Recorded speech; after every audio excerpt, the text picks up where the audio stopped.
আসসালামু আলাইকুম আমার আপুরা ভাইয়েরা।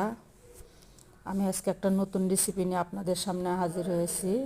দেখুন আমি একটা রেসিপি বানাবো। আমি নিয়ে নিছি কতগুলো আটা, তারপরে দিয়ে দিছি চিনি, তারপরে পানি দিয়ে একটু চেটকে রেখে দিলাম। আপুরা ভাইয়েরা,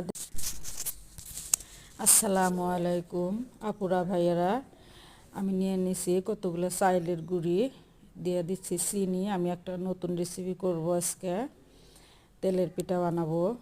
দেখেন আমি দিয়ে দিচ্ছি হালকা করে পানি দিয়ে শক্ত করে মেখে আমি দমে ঢেকে রাখবো। রাখার পরে দেখেন আমি গ্যারেজে নিয়ে আসলাম আপনাদেরকে আমি কিছু কবিতর দেখানোর জন্য। আমাদের এই গ্যারেজটা আমাদের নিজস্ব। আমি এখানে কয়েকটা কবিতর পালি। আমাদের বাসার সামনে ছেলেমেয়েরা খেলতেছে।